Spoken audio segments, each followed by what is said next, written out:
নবী, আমার নবী তো মূসা, আমি আল্লাহকে সব সময় বলি, আল্লাহ আমার ছেলেকে তুমি জান্নাতে দাও, যদি গো আমার ছেলেটাকে তুমি মূসার বন্ধু বানাইয়া জান্নাতে দিও। জুড়ে জুড়ে কন্যা সুবহানাল্লাহ। মুসা নবী ডেকে বলে, বুড়িমা তোমার দোয়া আমার আল্লাহ কবুল করে নিয়েছি। আমি আল্লাহর কাছে জানতে চেয়েছি আমার সাথে কে রে জান্নাতে বন্ধু হয়ে যাবে। আমার আল্লাহ জানিয়ে দিয়েছে তোমার সন্তান আলী বিন মুআফিক। জুড়ে জুড়ে কন্যা সুবহানাল্লাহ। মুসা নবী একদিন আল্লাহকে প্রশ্ন করলেন, মুসা কালিমুল্লাহর নাম আপনারা শুনেছেন তো? 1,24,000 নবী রাসূল আল্লাহ কি করেছেন? পাঠিয়েছেন। এর মধ্যে 8 জনকে আল্লাহ স্বর্গীয় উপাধি দিয়েছেন। এর মধ্যে একজন হলো মুসা কালিমুল্লাহ। মুসা স্পোক টু আল্লাহ। মুসা আল্লাহর সাথে কথা বলেছেন। মুসা এমন একজন আল্লাহর নবী। মুসা কালিমুল্লাহ একদিন আল্লাহ রাব্বুল আলামিনকে ডেকে বললেন, আল্লাহ আমি মুসার সাথে জান্নাতে বন্ধু হয়ে কে যাবে গো? আমার আল্লাহ মুসা কালিমুল্লাহকে জানিয়ে দিলেন, তোমার সাথে জান্নাতে বন্ধু হয়ে যাবে আলী বিন মুআফিক। আল্লাহ গো সে কোথায় গো? কয় বলকে চলে যাও। এবার মুসা নবী ওই খবর পেয়ে বলকে চলে গেলেন। বলকে যাইয়া দেখলেন আলী বিন মুআফিক বন্ধু এত বিশ্রী, এত কুশ্রী, এত কালো। মুসা কালিমুল্লাহ দেখে আশ্চর্য হয়ে গেলেন, এত বিশ্রী চেহারার মানুষ, এত কালো চেহারার মানুষ কেমন করে আমি মুসার সাথে বন্ধু হয়ে জান্নাতে যাবে? আপনারা সবাই একটু সামনে আসেন না, ওই যে দেখেন তারা অনেকক্ষণ দাঁড়ায় রয়েছে কষ্ট করে। আমি আগে আপনাদেরকে বলছিলাম, এই তুমি আসো এখানে, বাবু আসো, তোমার সামনে খালি জায়গা, আসো ভাই আপনারা দয়া করে সামনে আসেন। নবীজির সুন্নত হলো আপনি বসবেন, আপনার সামনে আশেপাশে জায়গা থাকলে আপনার ভাইকেও বসতে দিবেন। সবাই আসেন, এই যে ভাইয়ের আপনারা সবাই আসেন না দয়া করে। এই যে ওই মানুষগুলো এই অনেকক্ষণ ধরে দাঁড়িয়ে আছে, সবাই আসেন। আসেন না সবাই, সবাই আসেন, সবাই আসেন। আরে ভাই ওনাদেরকে বসতে দেন না, আসেন সবাই আসেন, আরো জোরে বসেন। ইয়া রাসূলুল্লাহ ইয়া হাবিবাল্লাহ ইয়া রাসূলুল্লাহ ইয়া হাবিবাল্লাহ, আমার মনকে নিদান কালে আসিও নবী গো আমার শিয়রে, দেখিব আপনাকে আপন নজরে। ইয়া রাসূলুল্লাহ ইয়া হাবিবাল্লাহ ইয়া রাসূলুল্লাহ ইয়া হাবিবাল্লাহ, না শুনেছি হাদিসে দেখিলে আপনাকে জীবনের গোনা ঝরিয়া পড়ে, দিও গো দেখা দয়া করে। ইয়া রাসূলুল্লাহ ইয়া হাবিবাল্লাহ ইয়া রাসূলুল্লাহ ইয়া হাবিবাল্লাহ, মুনকার নাকির আসিয়া সওয়াল করবে বসাইয়া, নিবেন পর্দা দয়াল নবী উঠাইয়া, সালাম জানাবো কদম সুইয়া। ইয়া রাসূলুল্লাহ ইয়া হাবিবাল্লাহ ইয়া রাসূলুল্লাহ ইয়া হাবিবাল্লাহ, আসসালাতু ওয়াসসালামু আলাইকা ইয়া রাসূলুল্লাহ। জোরে জোরে কোন আলহামদুলিল্লাহ। অল্প সময়ের মধ্যে এই বিষয়টা আমি ক্লোজ করে নিচ্ছি। আমার দিকে তাকান, মুসা নবী গিয়ে আশ্চর্য হয়ে গেলেন, এত কালো এত বিশ্রী চেহারার মানুষ তার জীবনে কি এমন আমল করলো যেই আমলের গুণে সে আমি মুসার সাথে জান্নাতে বন্ধু হয়ে যাবে। মুসা কালিমুল্লাহ এবার বন্ধু ওই আলী বিন মুআফিকের কর্মটা দেখতে ছিলেন। সে ছিল একজন গোশত বিক্রেতা, যাকে আমরা বাঙালিরা বলি কসাই, ঠিক কিনা বলেন? তার নাম হলো বন্ধু আলী বিন মুআফিক। ওই কসাই গোশত বিক্রি করতেছে, কিন্তু সবচেয়ে মজার জায়গা হলো পোস্তরে পশু জবাই করে বিক্রি করতেছে। কিন্তু সবচেয়ে গুরুত্বপূর্ণ যে জায়গাটা, এটা প্যাকেট করে বন্ধু একটা সাইডে রেখে দিয়েছে। চুরি চুরি কন্যা সুবহানাল্লাহ রেখে দিয়েছে। এবার ওই কসাই গোশত বিক্রি করলো। গোশত বিক্রি করা যখন শেষ হয়ে গেল, এবার বন্ধু ওই আলী বিন মুআফিক তার বাড়ির দিকে রওনা হলো। মুসা কালিমুল্লাহ তার সঙ্গে সঙ্গে বাড়ির দিকে রওনা হলো। যাইতে যাইতে যাইতে যাইতে মুসা নবী যাইয়া দেখলেন তার মা এত বৃদ্ধ, এত বড় বুড়া হয়েছে, হাঁটতে চলতে পারে না বন্ধু। একটা খাঁচার আরামদায়ক একটা খাঁচার মধ্যে বসাইয়া একটা উঁচু জায়গার মধ্যে রেখে এসেছে, যেন কোনো বিষাক্ত পোকামাকড় মাকে ধ্বংস করতে না পারে, ধ্বংসন করতে না পারে। বন্ধু এবারে গেলেন আলী বিন মুআফিক, সারাদিন গোশত বিক্রি করলেন। যাওয়ার পরে মাকে আরামদায়ক জায়গা থেকে নামালেন। নামালেন, পরিষ্কার পরিচ্ছন্ন করলেন, করার পরে বন্ধু নিজে গোসল করেননি, ফ্রেশ হয়নি, আগেই চলে গেলেন বন্ধু মায়ের জন্য খাবার তৈরি করতে।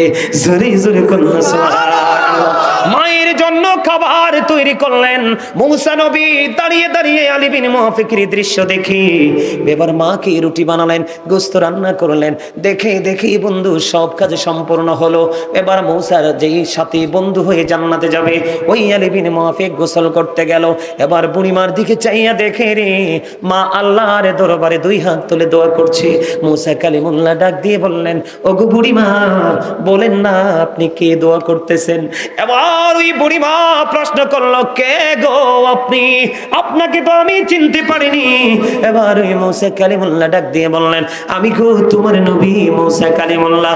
এবার বুড়িমা তো পাগল হয়ে গেল। আমার এই জীর্ণ শীর্ণ ভাঙ্গা কুটিরে মুসা কালিমুল্লাহ চলে আসলো। কেন গো কেন গো? ও বুড়িমা আমি কেন এসেছি সেটা আগে তুমি পড়ে জানো, তুমি বলো তুমি কি দোয়া করতেছ? এবার ওই বুড়িমা ডেকে ডেকে বলে, ওগো নবী আমার সন্তান আমাকে এত বেশি ভালোবাসে, এত মায়া করে, এত আদর যত্ন করে গো, আমি পাগল হয়ে যাই আমার এই ছেলের ভালোবাসা দেখে গো। ওগো নবী আমার নবী তো মুসা, আমি আল্লাহকে সব সময় বলি, আল্লাহ আমার ছেলেকে তুমি জান্নাতে দাও যদি গো, আমার ছেলেটাকে তুমি মুসার বন্ধু বানাইয়া জান্নাতে দিও। জুড়ে জুড়ে কন্যা সুবহানাল্লাহ। মুসা নবী ডেকে বলে, বুড়িমা তোমার দোয়া আমার আল্লাহ কবুল করে নিয়েছি। আমি আল্লাহর কাছে জানতে চেয়েছি আমার সাথে কে রে জান্নাতে বন্ধু হয়ে যাবে। আমার আল্লাহ জানিয়ে দিয়েছে তোমার সন্তান আলী বিন মুহাফিক। জুড়ে জুড়ে কন্যা সুবহানাল্লাহ। ছোট্ট করে আরেকটা হাদিসের একটা অংশ বন্ধু, ওটাও অনেক লম্বা হাদিস, ছোট্ট একটা অংশ বলে এই বিষয়টাকে শেষ করে দিব। মেহমানদেরকে বিদায় দিব, কারণ তারা অনেক ব্যস্ত মানুষ, বিজি মানুষ, বসায় রাখা সম্ভব হয় না, উচিত হবে না বন্ধু। তারপরও যতটুকু সময় দিয়ে আমি আলহামদুলিল্লাহ বলবো। আলহামদুলিল্লাহ বলেন। বন্ধুরে আমার এই হাদিসটাও বুখারী শরীফের একটা অংশ, খেয়াল করেন। বাবা মার ওজন, বাবা মার মর্যাদা কত, তাদের জবান আল্লাহর কাছে কত পবিত্র, কত পছন্দের বোঝানোর জন্য। এখন আমাদের দেশে অনেক মসজিদের ইমাম সাহেব আলেম ওলামা বাবা মাকে কষ্ট দেয়, আছে না নাই? আছে না নাই? লাঠি দিয়া পর্যন্ত বাবার গায়ে আঘাত তোলে। এরকম ইমাম জানা থাকলে তার পিছনে কোনোদিন নামাজ পড়বেন না। কারণ সার্টিফিকেট থাকলে, শিক্ষাগত যোগ্যতা থাকলে শুধু ইমাম হওয়ার যোগ্যতা রাখে না। ইমাম হওয়ার জন্য তার গুড ক্যারেক্টার সম্পূর্ণ হতে হবে, উত্তম চরিত্রের অধিকারী হতে হবে। ও বন্ধু, তার ক্যারেক্টার যদি গুড না হয়, ভালো না হয়, কখনোই সে যতই শিক্ষিত হোক ইমাম হওয়ার যোগ্যতা রাখে, ঠিক কিনা বলেন? একটা বন্ধু হাদিসের একটা অংশ, একজন আল্লাহওয়ালা পাগল যুবক ছিলেন, যার নাম ছিল হাদিস শরীফের মধ্যে এসেছে, যার নাম হলো হযরতে জুরাইজ। বুখারীতে এসেছে হাদিসখানা, খেয়াল করেন, অত্যন্ত গভীরভাবে খেয়াল করেন। এই ঘটনা বলে হাদিসটুকু অংশটুকু বলে শেষ করে দিব। বন্ধুরে আমার, আমরা যেমন আজকে একত্রিত হয়েছি, মসজিদে জামাত পড়তে একত্রিত হই, ওই হযরতে জুরাইজ কিন্তু এমন মানুষ ছিলেন না। উনি একজন সাধক টাইপের লোক ছিলেন। উনি একা একা আমল করতে বন্ধু মজা পাইতো। তখন তিনি লোকালয় থেকে অনেক দূরে তিনি একটা হুজরা বানালেন। কি বানালেন? লোকালয় থেকে তিনি একটা হুজরা বানালেন বন্ধু। লোকালয় থেকে তিনি একটা হুজরা বানালেন। এদিক তাকান, হুজরা বানাইয়া, হুজরাটা বানাইছে হাদিস শরীফের মধ্যে আসছে মাটি দিয়ে। কি দিয়ে? মাটি দিয়ে তিনি হুজরাটা বানালেন। হুজরাটা মাটি দিয়ে বানাইয়া, হুজরাটা মাটি দিয়ে বানাইয়া, ও বন্ধু এটার মধ্যে তিনি সব সময় আমলে নিয়োজিত থাকে। আমরা তো টাইম টু টাইম করি, ঠিক কিনা? কিন্তু ওই জুরাইজ টাইম টু টাইম নয়, অলওয়েজ আল্লাহর জন্য আল্লাহর দরবারে তিনি প্রার্থনা করতেছেন বন্ধু। কন্টিনিউয়াসলি তিনি প্রে করতেছেন হুজরায় বসে বসে। একদিন তিনি নামাজরত অবস্থায়, গভীর খেয়াল, অত্যন্ত সেন্সিটিভ একটা বিষয় বন্ধু, গভীর তিনি নামাজ পড়ে। নামাজের মতো বড় আমল আর কিছু আসেনি। এটা আপনি ফরজ বলেন, ওয়াজিব বলেন, সুন্নাত বলেন, নফল বলেন, নামাজের মাধ্যমে আল্লাহর কদমে আমরা কপাল লাগাই, এটার চেয়ে বড় জিকির আর কিছু হতে পারে না। জুরাইজ হুজরার মধ্যে নামাজরত অবস্থায়, এমন অবস্থায় বন্ধু, এমন নামাজরত অবস্থায় তিনি হুজরার মধ্যে, এমন সময় ওই জুরাইজের মা বাইরে থেকে ডাকে, মা, বাবা, বাবা জুরাইজ, আমি তোমার সাথে দেখা করতে এসেছি, আমি তোমার মা। জুরাইজ তো নামাজের নিয়ত বেঁধেছে, খেয়াল করেন। জুরাইজ নামাজে দাঁড়িয়ে দাঁড়িয়ে চিন্তা করে, জুরিস নামাজে দাঁড়িয়ে দাঁড়িয়ে চিন্তা করে, আল্লাহ আমি কি নামাজ চালিয়ে যাব নাকি আমার মায়ের ডাকে সাড়া দিব? সর্বশেষে জুরিস চিন্তা করলেন, না না না, আমি আমার মায়ের ডাকে সাড়া দিব না, নামাজটাকে শেষ করে নেই। খেয়াল করেন, তিনি নামাজটা শেষ করে নিলেন। নামাজ শেষ করার পরে হুজরার বাইরে এসে দেখে মা নাই, মা চলে গেছে। জুরিস আর কিছু বললেন না, আবার তিনি হুজরার মধ্যে অবস্থান শুরু করলেন। হুজরার মধ্যে অবস্থান করতে করতে করতে করতে বন্ধু আবার একদিন চলে গেল, রাত চলে গেল। পরের দিন আবার জুরিস এই হুজরার মধ্যে নামাজরত অবস্থায়, এমন সময় আবার পরের দিন মা আসলো। মা এসে ডেকে, বাবা বাবা গো, ও বাবা জুরিস তুমি কোথায় গো? আমি মা এসেছি, তোমাকে দেখবো। এবার বন্ধু জুরিস আজকেও গত দিনের মতো নামাজ চালিয়ে গেল, কিন্তু কি করে না, মায়ের সাথে দেখা করলো না। মনে মনে চিন্তা করে, যেহেতু নামাজের নিয়তটা বেঁধেই ফেলেছি, নামাজ শেষ করি আমি আমার মায়ের সাথে দেখা করব। 2 দিনই চলে গেল বন্ধু, একদিন 2 দিন চলে গেল। তৃতীয় দিন আবার বন্ধু আসলেন ওই জুরিজের মা। আজকেও জুরিজ নামাজরত অবস্থায়, কি নিয়তির কি পরিণতি দেখেন, নিয়তির কি খেলা। আজকেও জুরিজ নামাজরত অবস্থায়, মা ডাকে বারবার জুরিজ। আজকেও চিন্তা করলো নামাজ শেষ করে এসে মায়ের সাথে দেখা করব, কিন্তু আজকেও নামাজ শেষ করলো। নামাজ শেষ করে বাইরে এসে দেখে আজকেও মা নাই, আজকেও মা নাই। মা 1 দিন 2 দিন 3 দিন করে করে আসলো। 3 দিন বন্ধু এমন করে করে এসে 3 দিন যখন ছেলের সাথে দেখা হলো না, এবার যাওয়ার সময় বলে গেল, আল্লাহ 1 দিন নয় 2 দিন নয় 3 দিন আমি আমার ছেলের সাথে দেখা করতে এসেছি, ওই ছেলেটার সাথে আমার দেখা হলো না, আমি কষ্ট পেয়েছি।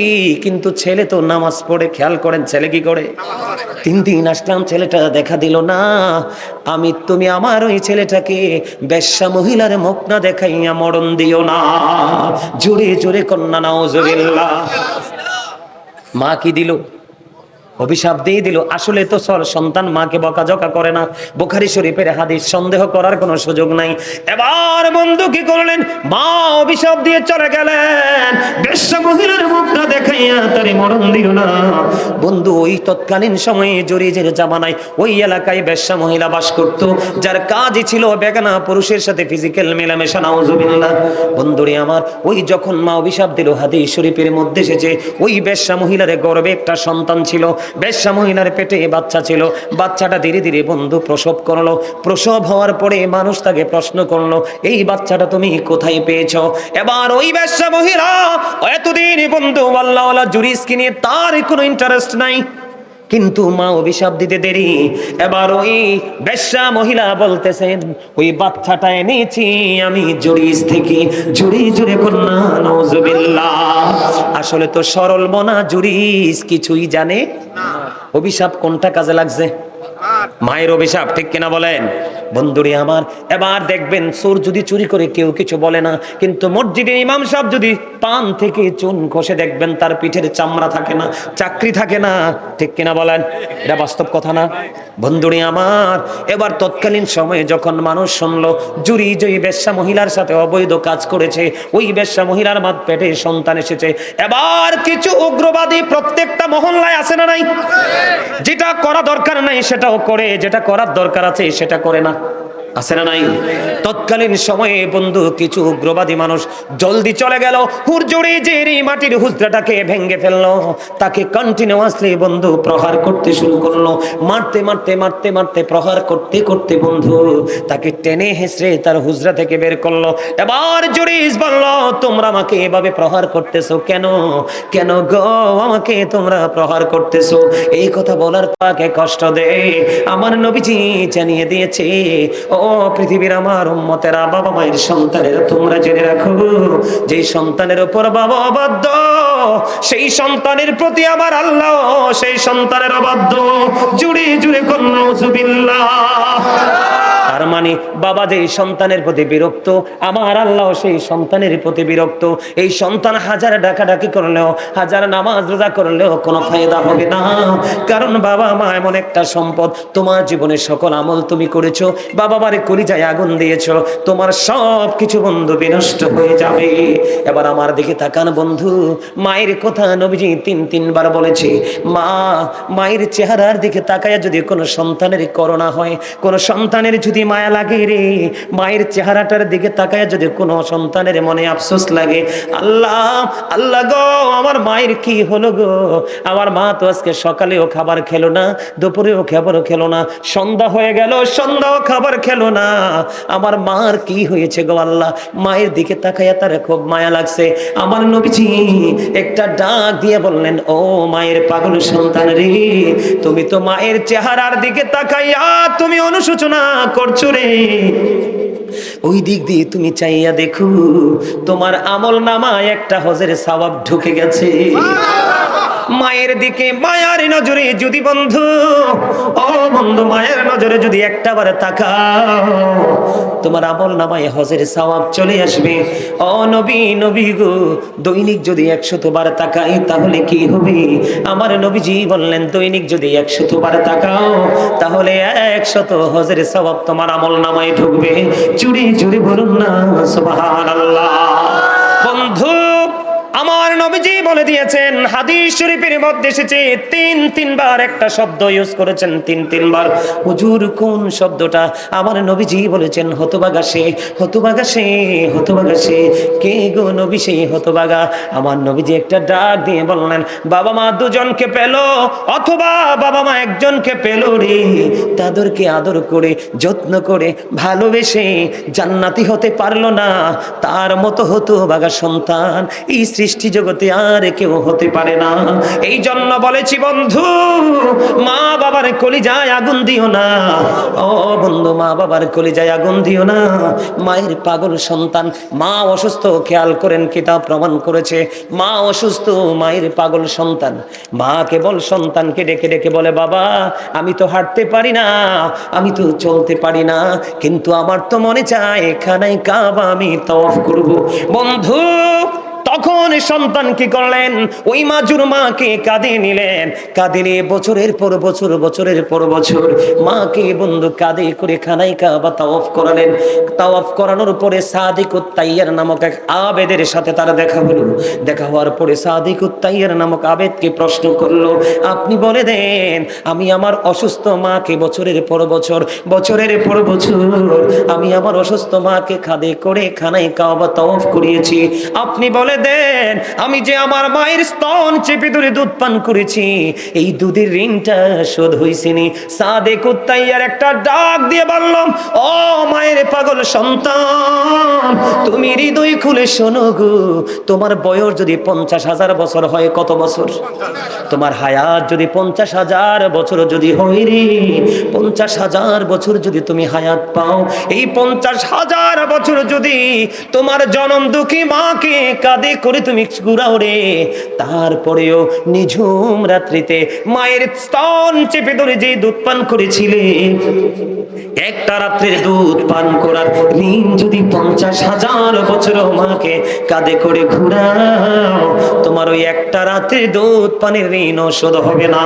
ওরে বিষ্ণুপুরের আমার যুবক, আমার ভাই, আমার বাবা, আমি আমার মা বোনদেরকে ডেকে ডেকে বলছি রে, হৃদয়ের জানালা খুলে তোমরা সবাই শোনো, নবীকে ভালোবাসা যেমনি আপনার আমার জন্য ফরজ, তেমনি মা বাবাকে ভালোবাসাও ফরজ। ও বন্ধু নামাজ যেমনি ফরজ, মা বাবাকে ভালোবাসাও তেমনি ফরজ। মনে রাখবে মা বাবাকে ভালোবাসা ফরজ রে, মা বাবার কলিজায় আগুন দেওয়া হারাম। তুমি যতবার হজ করো, যতবার তুমি মক্কা মদিনা জিয়ারত করো, সমস্ত পৃথিবীর সম্পদ যদি তুমি আল্লাহর সন্তুষ্টির জন্য কুরবানি করে দাও, কিন্তু মায়ের এই ভাঙ্গা ভাঙ্গা হাতে ছোট্ট একটা দরখাস্ত মালিকের কাছে করে দিবে রে, তোমার পুরো ফিউচার বন্ধ অন্ধকার হয়ে যাবে। এই জন্য বলছি রে বিষ্ণুপুরের মানুষ, মা বাবার কলিজায় আগুন দিও না, মা বাবাকে প্রাণের চাইতে বেশি তোমরা ভালোবাসো, তাহলেই তোমাদের জীবনটা ধন্য হয়ে যাবে। বন্ধু আল্লাহর কাছে সবচেয়ে বড় পছন্দের কাজ হলো সময় মতো নামাজ পড়া। আল্লাহর কাছে সবচেয়ে বড় পছন্দের কাজ হলো মা বাবার সাথে প্রেমময় আচরণ করা। আল্লাহর কাছে সবচেয়ে বড় পছন্দের কাজ হলো দ্বীনের জন্য যুদ্ধ করা। তাহলে মা বাবাকে ভালোবাসার দরকার আছে না নাই? আপনারা ভালোবাসবেন কিনা? এখন আপনারা অনেকেই মনে মনে ভাবতে পারেন, বাস্তবতা যেটা, অনেকেই কিন্তু বাবা মা থাকতে বন্ধু গরিব ছিল, আজকে পয়সাওয়ালা হয়েছে, তার মনের ঘরে কলিজায় আগুন জ্বলে। মালিক দৌলত দিয়েছ এমন সময় গো বন্ধু, মাও নাই বাবাও নাই গো, মা বাবাকে কিছুই করতে পারিলাম না। এই ক্ষেত্রে আমার নবীজি বলে দিয়েছেন, প্রত্যেকটা জুমার দিনে তুমি বাবা মার জুমার নামাজ আদায় করে প্রত্যেকটা জুমার দিনে তুমি বাবা মার কবর জিয়ারত করতে চলে যাও। আমার নবীজি বলেছেন, তোমাকে বাবা মার বাধ্য সন্তান হিসেবে আল্লাহ কবুল করে নেবে। চুরি চুরি করুন সুবহানাল্লাহ। আপনি বাবা মা চলে গেছে বন্ধু, আজকে 3 ভাই মিলে আজকে মাহফিলের আয়োজন করলো রে, আপনিও তেমনি ভাবে বড় করে না পারলে ছোট্ট করে বন্ধু মিলাদের আয়োজন করেন, বাড়িতে মানুষকে খাওয়ান। এখন কিন্তু কিছু কাঠমোল্লা বের হয়েছে, মা বাবার মৃত্যুবার্ষিকীতে খাওয়ানো বেদাত বলে, আছে না নাই? আমি আপনাদেরকে বলে যাই, আল্লাহ রাসূল বলেছে, আল্লাহর কাছে 2টি কাজ সবচেয়ে বেশি পছন্দের, একটা হলো পরিচিত হোক অপরিচিত হোক, দেখা মাত্রই মুসলমান এক মুসলমানকে সালাম দিয়ে দেওয়া, আরেকটা হলো কোন মানুষকে বন্ধু আত্মতৃপ্তির সাথে পেট ভরে খাইয়ে দেওয়া।